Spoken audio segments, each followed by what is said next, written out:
White cop accused of dumping black woman from wheelchair. A white Texas police officer was accused of throwing a black quadruple amputee from her wheelchair and dumping her on the sidewalk during a protest. However, a video from a different angle surfaced, giving accusers an entirely different view of what happened. Over a decade ago, Whitney Mitchell had both her arms and legs amputated after complications from a mysterious infection shut down blood flow to her limbs. However, that didn't stop her from becoming an activist against what she feels is the real source of oppression in her life. While attending an anti-police protest in Austin, officers headed in to disperse demonstrators when the crowd became unruly. As protesters ignored the order to move out of the street and onto the sidewalk, multiple officers began forcibly moving resistant individuals to the designated area. Since Mitchell is bound to a wheelchair, an officer proceeded to slowly push her over to the sidewalk. It was then that all hell broke loose. As the officer wheeled Mitchell to the curb, the quadruple amputee fell from her chair and onto the street.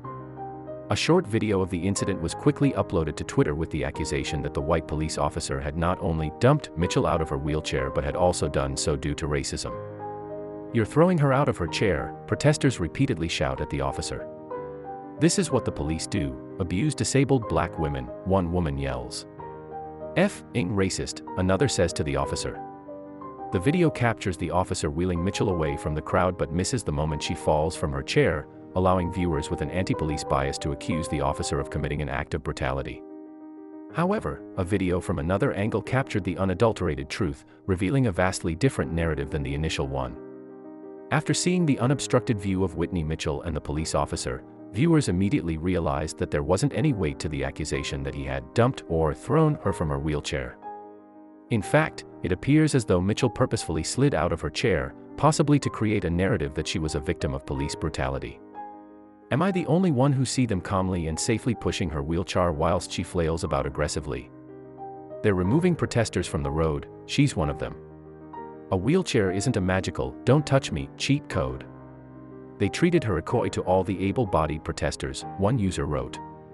The second video captures Mitchell flailing and wriggling her way out of her chair and onto the ground as the officer slowly and steadily pushes her toward the curb.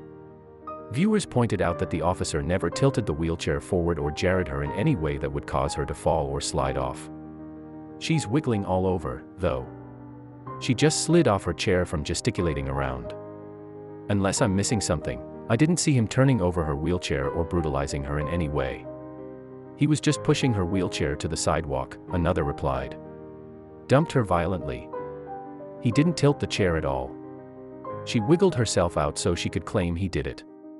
Anyone with eyes can see that, another wrote. After Mitchell worms her way out of her seat, protesters swarmed to help her back into her chair, prompting the officer to step back in order to de-escalate the situation. Mitchell appears to be uninjured as demonstrators place her back into the chair.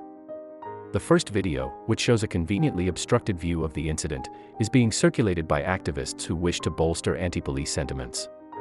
Unsurprisingly, the second video, which exposes an unadulterated and far less outrageous reality, was ignored for the sake of the cause. Of course, the context behind the incident leaves many questions to be answered. For example, if the police pose such an inherent threat toward innocent black people, why would a particularly vulnerable black woman attend an event where there would be an abnormally concentrated police presence? Even more so, why would her so-called allies even support her going into the lion's den? If they truly believe black people are systemically hunted down by police officers, they wouldn't have wheeled her into the eye of the storm.